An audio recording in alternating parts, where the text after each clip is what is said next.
Armies. അപ്പോൾ run BTS 2.0 episode 1ന്റെ Malayalam explanation ഞാൻ ചെയ്തിരുന്നല്ലോ. ഇപ്പൊ എപ്പിസോഡ് 2 പുറത്തു വന്നിട്ടുണ്ട്. ഇനി അതിന്റെ ഒരു ചെറിയ മലയാളം എക്സ്പ്ലനേഷൻ ഞാൻ ചെയ്യാം. അപ്പൊ ഈ ഒരു എപ്പിസോഡ് 2ന്റെ സ്റ്റാർട്ടിങ് എപ്പിസോഡ് 1ന്റെ എൻഡിങ് അവിടുന്ന് തന്നെയായിരുന്നു കേട്ടോ. അത് കണ്ടിന്യൂസ് ആയിട്ടാണ് പോണത്. അപ്പൊ ഇതിന്റെ ഒരു സ്റ്റാർട്ടിങ് തന്നെ നമ്മുടെ ഹോബി അവർ ആ വിൻ ചെയ്തതിന്റെ ആ സംഭവം അനൗൺസ് ചെയ്തിട്ടാണ് ഈ ഒരു എപ്പിസോഡ് ആരംഭിച്ചത്. ഇനി ഈ ഒരു സംഭവം കഴിഞ്ഞിട്ട് ക്ലീൻ ആക്കണത് ആരാന്നൊക്കെ തീരുമാനിച്ചല്ലോ. അപ്പൊ പിന്നെ അവർക്ക് ഫുഡ് കഴിക്കണ്ടേ. അത് ഫുഡ് കഴിക്കാനുള്ള കാര്യം പറയുമ്പോഴാണ് നമ്മുടെ BTSലെ മെയിൻ ഷെഫ്സ് ആയിട്ടുള്ള ജിൻ ആൻഡ് കുക്കി കിച്ചൺ കൈയടക്കണത്. ഇനി നമ്മുടെ 2 ഷെഫ്സും കൂടി നല്ല ആത്മാർത്ഥമായിട്ട് ഫുഡ് ഉണ്ടാക്കുമ്പോഴത്തേക്കും ബാക്കി 4 അതായത് യുങ്കി ഒഴിച്ച് ബാക്കി 4 കൂടി വളരെ ആത്മാർത്ഥമായിട്ട് അവിടെ ഇരുന്നിട്ട് ഗെയിം കളിക്കുന്നുണ്ട്. യുങ്കിന്റെ പിന്നെ പറയണ്ടല്ലോ, ഫോണിൽ സെർച്ചിങ്ങിലും റെസ്റ്റിങ്ങിലും ഒക്കെ ആയിരുന്ന ആള്. ഇനി എന്തോ ഇവിടെ നമ്മുടെ 2 ഷെഫ്സും കൂടി കുക്കിങ്ങിൽ കിടന്ന് കഷ്ടപ്പെടുന്ന കാണുമ്പോൾ വേറെ ഒന്നും കൊണ്ടല്ല, ഈ ഒരു കുക്കിങ്ങിലും ക്ലീനിങ്ങിലും 2 ഇവർ രണ്ടാളും വരുന്നുണ്ടല്ലോ. അതുകൊണ്ട് അവിടെ ഗെയിം കളിച്ചിരിക്കുന്നവർക്കൊന്നും സഹതാപം തോന്നിയിട്ട് ഇവരെ സപ്പോർട്ട് ചെയ്യാൻ വരുന്നുണ്ട്. വേറെ സപ്പോർട്ടൊന്നും അല്ല കേട്ടോ, പാട്ട് പാടിയിട്ടുള്ള സപ്പോർട്ട്. അങ്ങനെ പിന്നെ കുക്കിംഗ് ഒക്കെ കഴിഞ്ഞിട്ട് കഴിക്കാനുള്ള ഫുഡൊക്കെ സെറ്റാക്കി വെച്ചിട്ട് അവർ കഴിക്കാനിരിക്കുന്ന സമയത്താണ് ജിമിന് തനിക്കറിയാവുന്ന ഏക കുക്കിംഗ് സ്കില്ല്, അതായത് ചോറ് ചൂടാക്കിയിട്ടുണ്ടായിരുന്നില്ല, ചൂടാക്കാൻ പോകുന്നുണ്ട്. എനിവേ നമ്മുടെ ഷെഫ്സിന്റെ മിഷൻ സക്സസ് ആയിരുന്നു കേട്ടോ. വേറെ ഒന്നല്ല, ഫുഡ് നല്ല അടിപൊളിയായിരുന്നു. എല്ലാവരും കൂടി ഇരുന്നിട്ട് നന്നായിട്ട് എൻജോയ് ചെയ്തിട്ടാണ് കഴിക്കണത്. ഇനി ഇതിന്റെ ഇടയ്ക്ക് അവരെ മെയിൻ ഡിഷ് ക്ലാം ഫിഷ് വെച്ചിട്ടായിരുന്നു കേട്ടോ. അപ്പൊ ഒരു ക്ലാം ഫിഷില് 2 ടൈപ്പ് ഉണ്ട് എന്ന് പറഞ്ഞിട്ട് ഒരു വാദം ജിന്ന് പുറത്തേക്ക് ഇട്ടപ്പോഴത്തേക്ക് നമ്മുടെ യുങ്കി ആ ക്ലാം ഫിഷിന്റെ മൊത്തം ഹിസ്റ്ററി എന്നെ ഫോണിൽ തപ്പിയെടുത്തേ. ഇനി ഇതിന്റെ ഇടയ്ക്ക് സംസാരിക്കുമ്പോൾ അവര് 3.5 വർഷത്തോളായി ഇങ്ങനെ ഒപ്പിരുന്ന് ഭക്ഷണം കഴിച്ചിട്ട് എന്നുള്ള കാര്യം പറയുന്നുണ്ട്. ജേഹോബിന്റെ കൂടെ മിലിറ്ററിയിൽ എൻലിസ്റ്റ് ചെയ്യേണ്ടതായിരുന്നു. പക്ഷെ ആ ഒരു സമയത്ത് ആറമിന് അവർ സോളോ ആൽബം പ്രിപ്പയർ ചെയ്യാനുള്ളത് കൊണ്ട് തന്നെ അത് കുറച്ച് വൈകിപ്പോയി. ഹോബിന്റെ കൂടെ എൻലിസ്റ്റ് ചെയ്യാത്തതിന്റെ ആ ഒരു റിഗ്രറ്റിന്റെ കാര്യം പറയുന്നുണ്ട്. അതേപോലെ ജങ്കുക്ക് ജിമ്മിന് ഒപ്പാണല്ലോ എൻലിസ്റ്റ് ചെയ്തത്. അപ്പൊ ആ ഒരു സംഭവത്തിൽ അവർ രണ്ടാളും ഹാപ്പി ആയിരുന്നു എന്നുള്ള കാര്യം പറയുന്നുണ്ട്. ഇനി ഇതിന്റെ ഇടയ്ക്ക് ജിന്നിന് ഇട്ടൊരു തട്ടല് വേറെ ഒന്നല്ല, ബൈ ചാൻസ് ജങ്കുക്ക് എന്ന് ജിമ്മിന്റെ കൂടെ എൻലിസ്റ്റ് ചെയ്തിട്ടില്ലായിരുന്നെങ്കിൽ അതിനുശേഷമാണ് അവൻ മിലിറ്ററിയിൽ പോയതെങ്കിൽ അവൻ പോയി വരുമ്പോഴത്തേക്ക് ജിന്നേട്ടന് 60 വയസ്സായിട്ടുണ്ടാവുന്നു. എങ്ങനെ അപ്പൊ ഇങ്ങനെ ഒരു തട്ടൽ ഇട്ടിട്ട് അതിന്റെ ശേഷം അതിന് മെല്ലെ ഒഴിയാൻ വേണ്ടിയിട്ട് ആള് ജിന്നേട്ടൻ ഉണ്ടാക്കിയ ഫുഡ് നന്നായിട്ടുണ്ടെന്ന് പറഞ്ഞിട്ട് ഒരു സോപ്പ് ഇടലോ. ഇനി ഒരു കഴിച്ചോണ്ടിരിക്കുമ്പോൾ ഫുഡ് കുറച്ചും കൂടി വേണമെന്ന് പറഞ്ഞിട്ട് കുറച്ച് ചോറ് ചൂടാക്കാനും കുറച്ചും കൂടെ ഫുഡ് എടുക്കാനൊക്കെ അവിടെ നിന്ന് എണീറ്റ് ഇവർ പോകുന്നുണ്ട്. ആ ഒരു സമയത്ത് സമയം 10 മണി എന്ന് പറയുമ്പോൾ അവര് ഇനി ആരൊക്കെയാണ് ഫസ്റ്റ് ഫ്രഷ് ആവാൻ പോകേണ്ടതെന്ന് തീരുമാനിക്കുന്നുണ്ട് കേട്ടോ. ഇത് പറയുമ്പോൾ നമ്മുടെ ജേഹോബ് പറയണ്ടേ എല്ലാവർക്കും കൂടി ഒരുമിച്ച് അങ്ങോട്ട് പോയാലോ എന്ന്. അത് കേട്ടിട്ട് നമ്മുടെ ജിം വേറൊരു കാര്യം പറയണ്ടേ.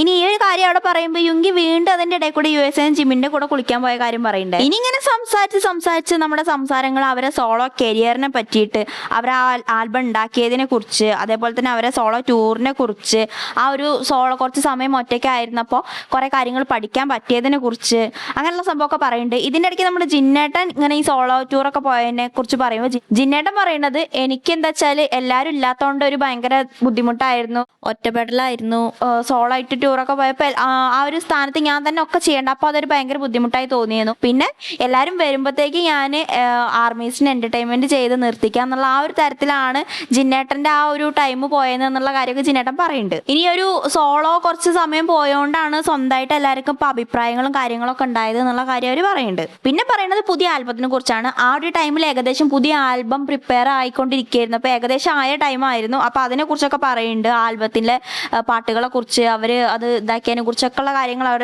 ചർച്ച ചെയ്യുന്നുണ്ട്. നെക്സ്റ്റ് ടോപ്പിക് വരുന്നത് റൺ BTSന്റെ വളർച്ചയായിരുന്നു കേട്ടോ. അതായത് റൺ BTS ഫസ്റ്റ് വന്നപ്പോൾ എങ്ങനെയായിരുന്നു, പിന്നെ അത് അവർ എങ്ങനെ കൊണ്ടുപോയത്, ഫുള്ളൊരു ഗെയിം മോഡായിരുന്നല്ലോ, അത് അങ്ങനെ വന്ന് ഇപ്പൊ ഇങ്ങനെ ഒരു മോഡിക്ക് മാറിയതിനെ പറ്റി പറയുന്നുണ്ട്. ഇനി എന്തായാലും ആ ഒരു ഷോ അവർ ഭയങ്കരമായിട്ട് എൻജോയ് ചെയ്തിരുന്നു എന്ന് പറയുന്നുണ്ട്. അതേപോലെ തന്നെ കാരണമാണ് ഇപ്പൊ മെയിൻ ആയിട്ട് ഈ റൺ BTSന്റെ തിരിച്ചുവരവ് എന്നുള്ള കാര്യം പറയുന്നുണ്ട്. ഇനി ഇങ്ങനെ ആ ഒരു റൺ BTS ഇതിലേക്കുള്ള ഒരു മാറ്റം കുഴപ്പമൊന്നുമില്ല, ഇപ്പത്തതും കുഴപ്പമൊന്നുമില്ല എന്നുള്ള ഒരു ചർച്ച എങ്ങനെ നടന്നുകൊണ്ടിരിക്കുമ്പോൾ, അതായത് എങ്ങനെയൊക്കെ വേണ്ടെന്നുള്ള ഒരു കാര്യം ഈ ഒരു സംഭവം അങ്ങനെ പറഞ്ഞുകൊണ്ടിരിക്കും. നമ്മുടെ ജിമിനൊരു അഭിപ്രായം പുറത്തുവിടുന്നുണ്ട്. അതായത് തേയോങ് MC ആയിട്ടുള്ള ഒരു എപ്പിസോഡ് പുറത്തു വന്നാൽ നല്ലതായിരിക്കും തോന്നുന്നുണ്ട് എന്ന് പറയുന്നുണ്ട്. അപ്പൊ ഹോബി സപ്പോർട്ട് ചെയ്തുകൊണ്ട് തേയോങ് ഹോസ്റ്റ് ചെയ്യുന്ന ഒരു ടോക്ക് ഷോ പോലെ ചെയ്യാന്ന് പറയുന്നുണ്ട്. അപ്പൊ ജിന്നിന്റെ ഒരു അഭിപ്രായം, അതിൽ നമ്മൾ എത്ര നമുക്ക് ഇടപെടണം, പ്രശ്നത്തിൽ കയറി ഇടപെടണം എന്ന് വിചാരിച്ചാലും സംസാരിക്കണം എന്ന് വിചാരിച്ചാലും സംസാരിക്കരുത്.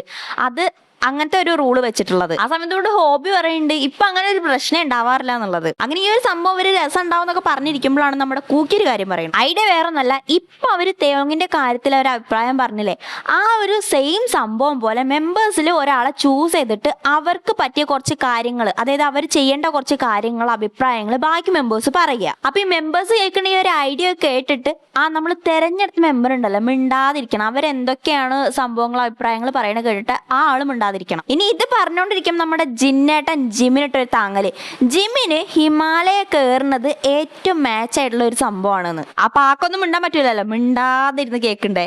ഈ സമയത്ത് നമ്മുടെ യുങ്കിക്കിട്ട ഒരു കൊട്ടല്, യുങ്കി ഏട്ടൻ പോൾ ഡാൻസ് കളിക്കണം. ഇത് കേട്ട് എടുത്തവിടെ യുങ്കി അതെനിക്ക് ചേരുന്നു തോന്നുന്നുണ്ട്.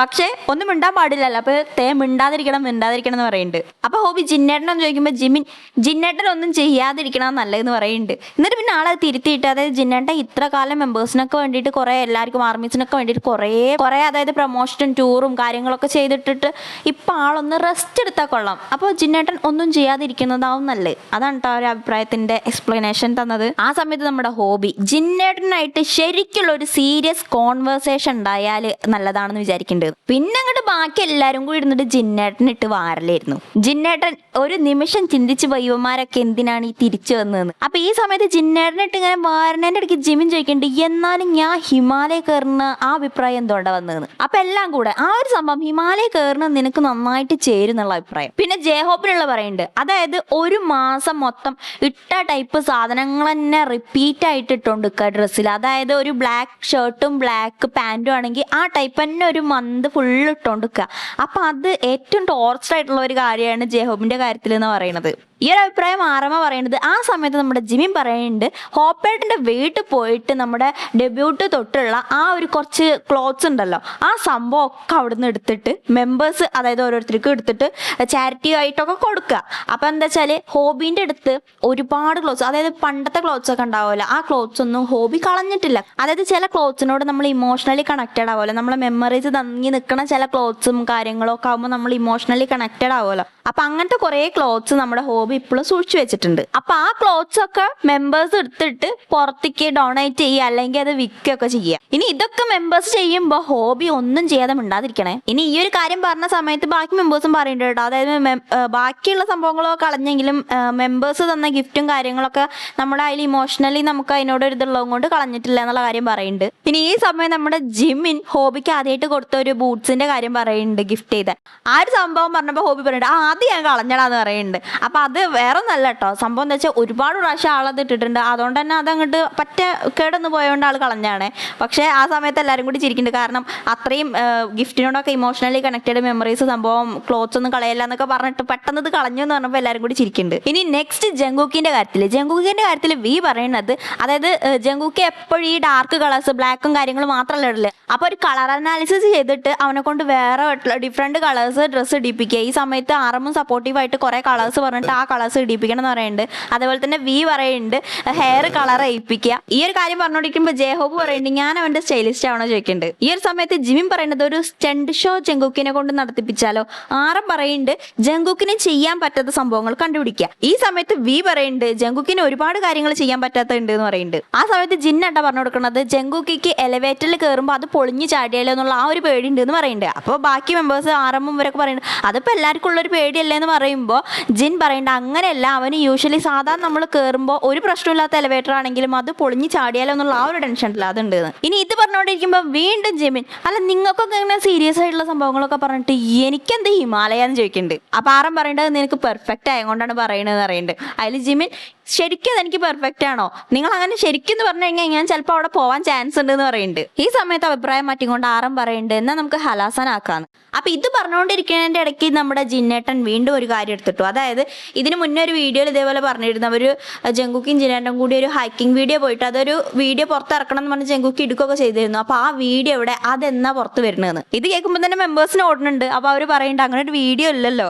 അപ്പൊ ജയഹോബ് പറയുന്നുണ്ട് ഇതിപ്പോ എത്ര വട്ടം ജിന്നേട്ടൻ ചോദിക്കുന്നത്. അപ്പൊ ഇവർ 8 വർഷം മുന്നേ പോയൊരു ഹൈക്കിങ്ങിന്റെ വീഡിയോ ആണ്. അത് ഇതുവരെ പുറത്ത് വന്നിട്ടില്ല. അതാണ് പാവം നമ്മുടെ ചിന്നേടൻ ചോദിക്കുന്നത്, വീഡിയോ പോയിട്ടുണ്ട് പിന്നെ എങ്ങനെയാ അത് പുറത്ത് വരിക? അപ്പൊ ആ ഹൈക്കിംഗ് വീഡിയോന്റെ പേര് എവ്രിഡേ സൊക്ജിൻ ആയിരുന്നു കേട്ടോ. ഇനി ഇതിന്റെ ആ ഒരു പറയുന്ന ഒരു ടോൺ ഉണ്ടല്ലോ, അത് നമ്മുടെ റൺ BTS ഇവർ പറയുന്ന സെയിം ടോൺ ആയതുകൊണ്ട് അതിനും മെമ്പേഴ്സ് ഇട്ട് കളിയാക്കുന്നുണ്ട്. അപ്പൊ ഇത് പറഞ്ഞുകൊണ്ടിരിക്കുന്നതിന്റെ ഇടയ്ക്കാണ് ജങ്കുക്കിന്റെ വായന തന്നെ വേറൊരു വീഡിയോന്റെ കാര്യം പുറത്തു വരുന്നത്. അതായത് നംജുനേട്ടന്റെയും ഹോബിയേട്ടന്റെയും കൂടെ പോയപ്പോൾ ഞാനൊരു വീഡിയോ എടുത്തിരുന്നു. അപ്പൊ അവരും പറയണ്ട എടുത്തിരുന്നല്ലോ.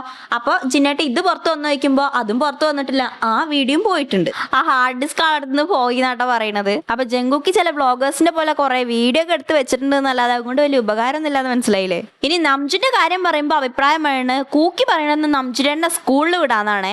എന്നാൽ നമ്മുടെ ജിന്നേട്ടന്റെ അഭിപ്രായം അതല്ലേന്നു. പ്രോ ബോക്സറായിട്ട് നംജുനെ എഗെയിൻസ്റ്റ് ആയിട്ട് ഫൈറ്റ് ചെയ്യിപ്പിക്കാൻ, അതായത് അതിൽ നംജുൻ ജയിക്കണവരെ ഫൈറ്റ് ചെയ്യാൻ. ഇത് കേട്ട് പാവം നമ്മുടെ ജൂണേട്ടൻ പറയണ്ട്, ഞാൻ ഇവിടുന്ന് പുറത്ത് പോകണമെന്നുണ്ടെങ്കിൽ ഞാൻ പുറത്ത് പോകും, എന്തിനാ ഇങ്ങനത്തെയൊക്കെ ജയിപ്പിക്കണതെന്ന്.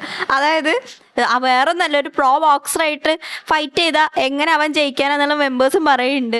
അപ്പോൾ ജിന്നേട്ടൻ പറയണത് ജയിച്ചാലോ, ചിലപ്പോൾ ജയിച്ചാലോ. ഇനി ഇത് പറഞ്ഞുകൊണ്ടിരിക്കുന്നതിൻ്റെ ഇടയ്ക്ക് നമ്മുടെ തേവങ്ങിൻ്റെ അഭിപ്രായം, അതായത് നംജുനേട്ടൻ്റെ കാര്യത്തിൽ എനിക്ക് നംജുനേട്ടൻ്റെ ആ ഒരു ട്രോമ ഉണ്ടല്ലോ അത് മറികടക്കാൻ പറ്റിയ എന്തെങ്കിലും, അതായത് 7 മെമ്പേഴ്സും കൂടി ഒരുമിച്ച് കിടന്നുറങ്ങല്, അങ്ങനത്തെ വല്ലതും ചെയ്യാം. ഇത് പറഞ്ഞപ്പോൾ ജിന്നേട്ടൻ്റെ പുതിയ കഥ, അതായത് ഇവരെ ഡെബ്യൂട്ടിൻ്റെ സമയത്ത് 3 വർഷത്തോളം ഞാൻ നംജുൻ്റെ കൂടെ ഒരുമിച്ച് കിടന്നിരുന്നാണല്ലോ. അപ്പോൾ ഒരു കാര്യം കൊണ്ട് ഞാൻ പറയാണ്, അവന്റെ കൂടെ കിടക്കുക എന്ന് വെച്ചാൽ അത്ര ഈസി ആയിട്ടുള്ള കാര്യമല്ല. അപ്പൊ ഈ ഒരു കാര്യം കേൾക്കുമ്പോൾ തന്നെ നംജുന ഒരു കഥേന്റെ കാര്യം ഓടുന്നുണ്ട് കേട്ടോ. അപ്പൊ നംജുൻ പറയുന്നുണ്ട്, ജിന്നേട്ടൻ ഞാൻ ഒരു കഥ പറയേണ്ട ആവശ്യമില്ല, എത്ര വട്ടം ജിന്നേട്ടൻ ആ ഒരു കഥ പറഞ്ഞിട്ടുള്ളതെന്ന് പറയുന്നുണ്ട്. അപ്പൊ കഥ വേറൊന്നല്ല, ഇവർ രണ്ടാളെ കിടന്നുറങ്ങണേന്റെ ഇടയ്ക്ക് നല്ല ഉറക്കത്തിലാണ്. അപ്പൊ ജിന്നിങ്ങനെ ഉറങ്ങണേന്റെ ഇടയ്ക്ക് നംജുൻ എണീറ്റിട്ട് മറ്റേ ഫോണത്തെ ടോർച്ച് ഇങ്ങനെ ഫേസിൽ അടിച്ചോണ്ടിരിക്കുകയാണ്. അപ്പോൾ ജിന്നി എന്താ ചെയ്യുമ്പോൾ നംജുൻ പറഞ്ഞ്, എന്താ ഒരു മിനിറ്റ് അവിടെ കൊതുകുണ്ട് തോന്നുന്നുണ്ട്. അപ്പൊ ആ ഒരു സമയത്ത് ആള് മുഖത്ത് ടോർച്ച് അടിച്ചിട്ടാണ് കൊതുകുണ്ടോ നോക്കണത്. അപ്പൊ ആ ഒരു കഥയാണ് ജിന്നേടൻ പറയുന്നത്. ഇത് കേട്ടിട്ട് നംജുൻ അവിടെ മിണ്ടാതിരിക്കുന്നുണ്ട്. പിന്നെ അങ്ങോട്ട് കൊതുകിന്റെ കഥയെ, അതായത് നംജുൻ ചോദിച്ചു, കൊതുകുണ്ടാകുമ്പോൾ നമുക്ക് ഉറങ്ങാൻ കഴിയുമോ? അതിൽ മെമ്പേഴ്സ് ഉറങ്ങാൻ കഴിയില്ല എന്നുള്ളത് സമ്മതിച്ചു കൊടുത്തു. അതായത് അവർ ആ ഒരു ഡോമിൽ നിന്നപ്പോൾ അവിടെ കൊതുകുകൾ കൂടുതലായിരുന്നു. അപ്പോൾ അതിൻ്റെ ഒരു കാര്യമായിട്ടാണ് പറയണത്. അങ്ങനെ ആ കഥ പറഞ്ഞിട്ട് ലൈറ്റൊക്കെ ഓഫ് ആക്കിയിട്ട് രാവിലെ 2 മണിക്ക് പുലർച്ചെ 2 മണിക്ക് കഴിഞ്ഞിട്ട് വാക്യൂം ക്ലീനറിൽ ഇങ്ങനെ കൊതുകിനെ പിടിക്കണേ ആ ഒരു സ്റ്റോറി ഫുൾ ആക്കണില്ല, അത് ജങ്കൂക്കാണെന്ന് ഹ്യുങ്കി പറയുന്നുണ്ട്. പിന്നെ ആ ഒരു സ്റ്റോറി അവിടെ നിർത്തിയിട്ട് നെക്സ്റ്റ് സീനിക്ക് കട്ട് ചെയ്ത് പോവാണ്. പിന്നെ നെക്സ്റ്റ് ചർച്ച നാളെ എന്ത് ചെയ്യണം എന്ന്, അത് കേൾക്കുമ്പോൾ തന്നെ ആറാം വീട്ടിൽ പോയാലെന്ന് പറയുന്നുണ്ട്. അങ്ങനെ പിന്നെ അവർ നാളെ എന്ത് ചെയ്യണം എന്നുള്ള കുറച്ച് ചർച്ചകളൊക്കെ ചെയ്തിട്ട് ഇങ്ങനെ ഷോർട്ട് ഫോം വീഡിയോസ് വാച്ച് ചെയ്താലോ അല്ലെങ്കിൽ വേറെ എവിടെയെങ്കിലും പോയാലോ ഇങ്ങനെ പറഞ്ഞിട്ട് പിന്നെ വോളിബോൾ കളിക്കാൻ തീരുമാനിക്കുന്നുണ്ട്. അപ്പോൾ വോളിബോളിന് 2 ഗ്രൂപ്പായിട്ട് തിരിക്കേണ്ട കാര്യം പറയുന്നുണ്ട്. ഇനി ഇത് പറഞ്ഞുകൊണ്ടിരിക്കുമ്പോൾ നമ്മുടെ വേറൊരു അഭിപ്രായം, അതായത് ഇതിന് പണിഷ്മെന്റ് വരുമല്ലോ.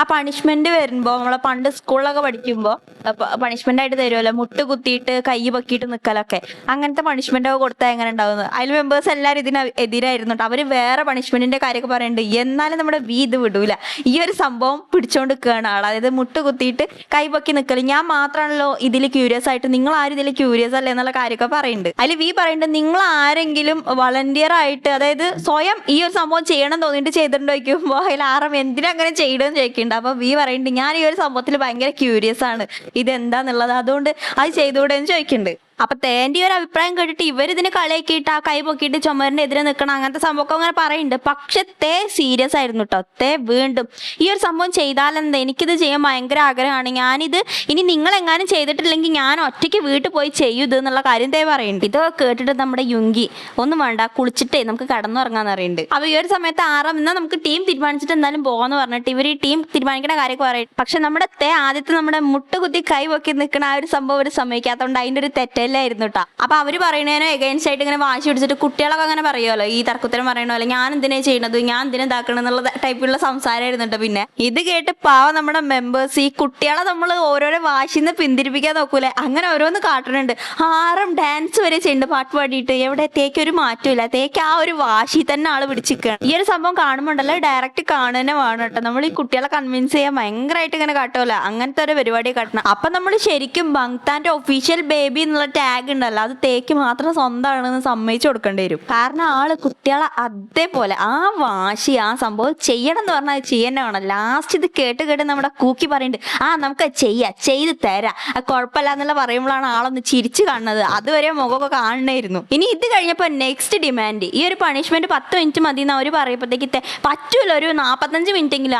1 മണിക്കൂർ പറയുന്നത്, പിന്നെ ഒരു 45 മിനിറ്റ് എങ്കിലും വേണമെന്ന്. ഇനി ഈ ഒരു സംഭവം പറഞ്ഞിട്ട് പറയുന്നുണ്ട്, അങ്ങനെ ചെയ്ത് നമ്മള് അംഗൻവാടി കുട്ടി കുട്ടികൾ അത്ര പോലും ഉണ്ടാവില്ല ആ സമയം ചെയ്ത. അതിൽ പിന്നെ എന്താ അംഗനവാടി കുട്ടികൾ അങ്ങനെ ചെയ്യൂല എന്ന് ജിന്നേട്ടൻ പറയുന്നുണ്ട്. ജയഹൂബ് പറയുന്നുണ്ട് നമ്മൾ 10 മിനിറ്റ് ചെയ്താൽ എന്തായാലും എപ്പിസോഡിലുള്ളതാവില്ല എന്ന് പറയുമ്പോൾ പറയുന്നുണ്ട് നിങ്ങൾ എപ്പിസോഡ് വേണ്ടിയിട്ടാണ് അത് ചെയ്യണത്. എന്താ ഞാൻ അത് ചെയ്യണില്ല, എനിക്ക് ചെയ്യണ്ട, ഞാൻ വീട്ടിൽ പോയിട്ട് ഒറ്റയ്ക്ക് ചെയ്തുകൊണ്ട് പറയുന്നുണ്ട്. അതിൽ ഇവർ പറയുന്നത് നീ പോയിട്ട് ചെയ്തോ, നീ വിവേഴ്സ് ലൈവ് പോയിട്ട് ചെയ്തോ എന്നൊക്കെ പറയുന്നുണ്ട്. അപ്പോൾ പറയുന്നുണ്ട് ഞാനങ്ങനെ ചെയ്യലുണ്ട്, ഞാനങ്ങനെ ഒറ്റയ്ക്ക് ചെയ്ത് നോക്കലുണ്ട് എന്ന് പറയുന്നുണ്ട്. ഇത് കേട്ടിട്ട് നമ്മുടെ ജിമിൻ നിനക്ക് ശരിക്കും വട്ടാണോ ഇരിക്കുന്നുണ്ട്. സത്യം പറഞ്ഞ ആ സീന് എക്സ്പ്ലെയിൻ ചെയ്യാൻ വയ്യട്ടെ. അത് സംഭവം പ്രത്യേകിച്ച് ജിമിന്റെ ആ ഒരു ചോദ്യം കൂടി കേൾക്കുമ്പോ